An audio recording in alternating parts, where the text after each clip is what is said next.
saying you were difficult to work with because you were moving on those standards? Because I was making money for them, man. I was the snit. Red and I were the snit. Are you kidding? I just told you, John, I love you, man, because you're a baby boy to me. I love you, man. I'm important stuff to you. I'm talking to you like I'm talking to the audience. When they can make money with you, you can dump on the floor. They said, don't worry about it, Desmond. Don't worry about it. We'll take care of that. The prop guy, Johnny, come over here. Clean that dookie up there, Mr. Wilson. He couldn't make it to the bathroom. Okay, Desmond, what do you need? You need anything, buddy? You ready? You ready for the show? You ready? You got it going? You and Red ready? You talked to Red yet? Is that as long as they're producing, they're good. No matter what they do, no matter how vile it is, the gatekeepers will make it go away.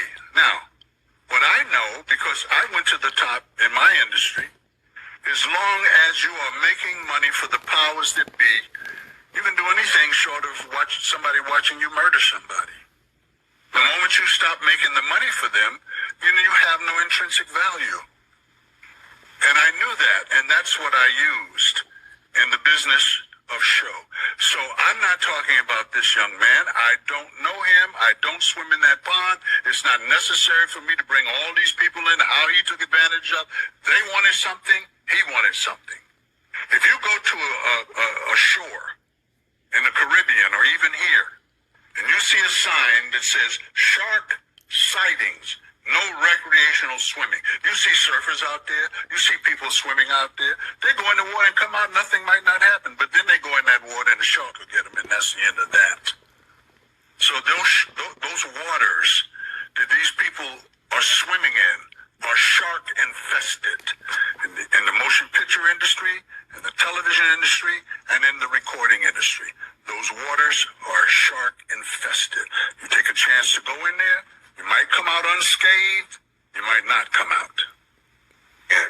So what they're talking about this young man is doing has been going on since silent film. Do your research, son. After you hang up, say, that old dude was right again. God dang.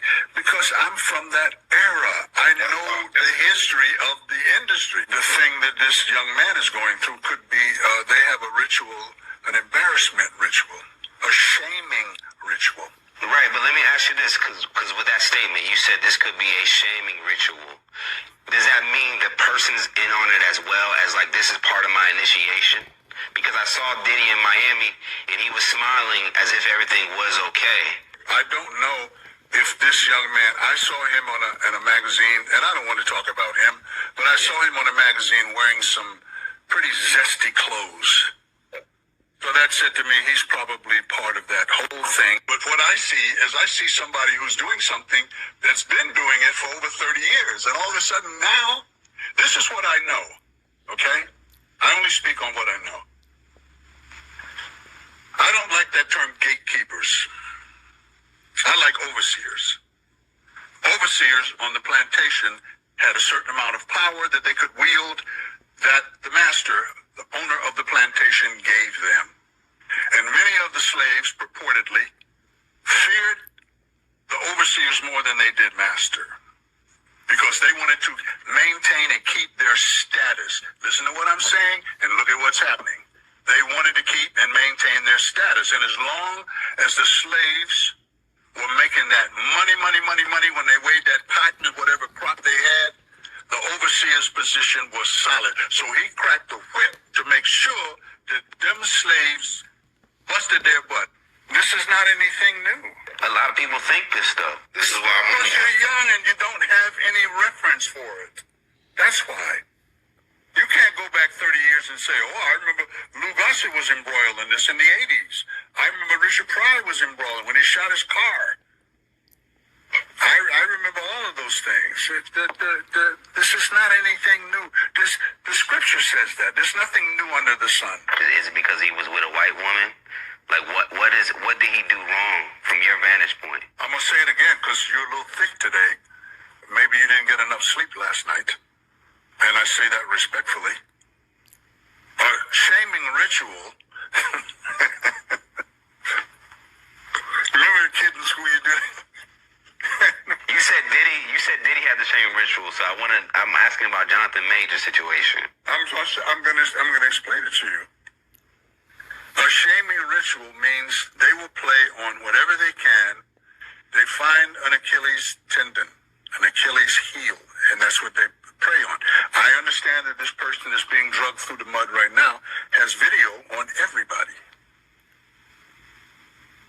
I understand gangs do that. You got to smoke an average Joe.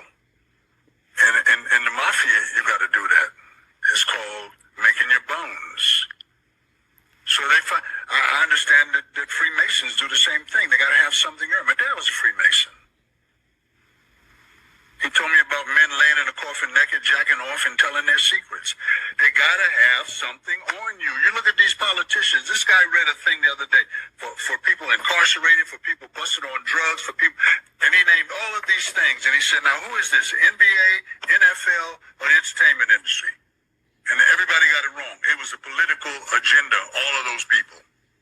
They all got stuff on each other.